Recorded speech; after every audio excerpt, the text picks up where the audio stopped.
Remdesivir के लिए यहां से वहां भटक रही थी, तब वो खिचड़ी में पैसे खा रहा था।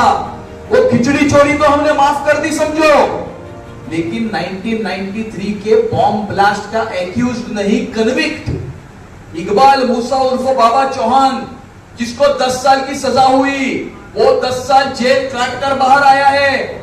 वो बाबा चौहान अमोल कीर्ति करके प्रचार में, उसके समर्थन में हम सभी लोगों ने 2 दिन पहले SP road JP road junction पर हमने उसको देखा। क्या साबित करना चाह रहे हैं हम लोग? क्या साबित करना चाह रहे हैं हम लोग?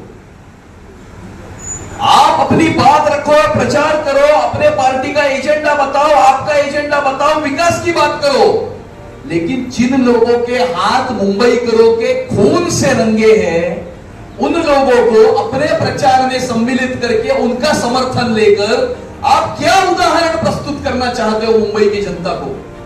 1993 में बम विस्फोट हुए, 2006 में ट्रेन में बम विस्फोट हुए, बीएसटी ब्लास्ट हुआ, 2008 में कसाब ने हमला किया।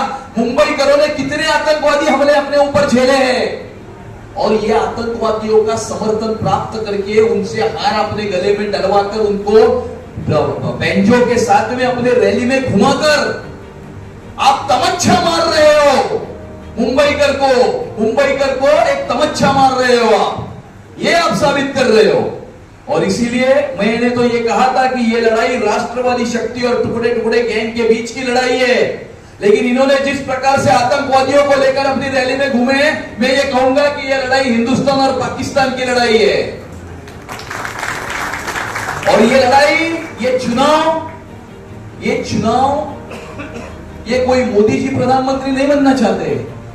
मोदी जी को हमको इसलिए प्रधानमंत्री बनाना है क्योंकि हमें अपनी और अपने आने वाली पीढ़ियों का भविष्य बनाना है, भारत को 2047 तक विकसित बनाना है, और एक सक्षम नेता, एक सक्षम सरकार। कि कोई आतंकवादी हमला हो तो हम अमेरिका की तरफ नहीं देखेंगे, हम घुसेंगे और घुस के मारेंगे।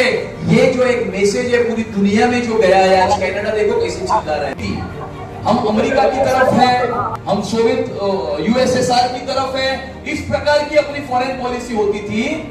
अभी दिस वे और दैट वे की फॉरेन पॉलिसी नहीं है, अभी द इंडिया वे की फॉरेन पॉलिसी है। इंडिया, मैं मेरे रास्ते से चलूंगा, मेरे भारत के लिए जो अच्छा है वो करूंगा, पूरे दुनिया के साथ में संबंध बनाऊंगा, और पूरे दुनिया में भारतवासी अगर कहीं संकट में है तो उसको भी बचाने का काम हिंदुस्तान की सरकार करती है। हमने येमेन में देखा, रशिया में देखा, यूक्रेन में देखा, वहां पर तो पाकिस्तानी विद्यार्थी भी हाथ में तिरंगा लेके भारतीय विद्यार्थियों के साथ में चल पड़े, उनको भी यहाँ पर लेकर आने का काम हिंदुस्तान की सरकार ने करके बताया। वसुधैव कुटुंबकम, वन वर्ल्ड फैमिली का मैसेज ये मोदी जी लेकर चल रहे हैं। और हमारे जो उम्मीदवार है रविंद्र वाइकर जी, 3 बार वो विधायक जोगेश्वरी से है, 4 बार वो मुंबई महानगर पालिका में स्टैंडिंग कमेटी के चेयरमैन थे, कॉर्पोरेटर थे। जोगेश्वरी विक्रोली लिंक रोड जिसको हम जानते हैं, जो अभी जोगेश्वरी विक्रोली लिंक रोड है, लेकिन वो जोगेश्वरी विक्रोली लिंक रोड पहले नहीं हुआ करता था। वो जोगेश्वरी विक्रोली लिंक रोड के जनक ये रविंद्र वाइकर जी है। ऐसे एक्सपीरियंस, जिन्हें कानून समझता है, जिन्हें एडमिनिस्ट्रेशन समझता है, जिनकी लेजिस्लेटिव स्किल्स भी है, ऐसे उम्मीदवार हमें मिले हैं।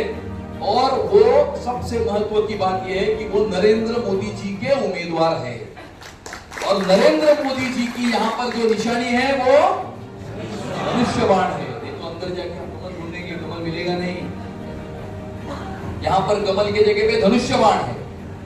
इसीलिए मैं आप सभी लोगों को इतनी ही विनती करता हूं कि नरेंद्र मोदी जी को तीसरी बार इस देश का प्रधानमंत्री बनाने के लिए, विकसित भारत बनाने के लिए, हमारे आने वाली पीढ़ियों का भविष्य बनाने के लिए रविंद्र वाइकर जी की धनुष्य बाण का बटन दबाकर बहुत बड़ी मात्रा में उन्हें वोटिंग करके हमारे यहाँ से सांसद चुन के दे, ताकि रविंद्र वाइकर जी संसद में जाकर नरेंद्र मोदी जी के नाम का हाथ ऊपर करे। यही विनती आप सभी लोगों को करता हूं, और हमारे उम्मीदवार रविंद्र वाइकर जी को विनती करता हूं कि आप सभी लोगों को संबोधित करें। वाइकर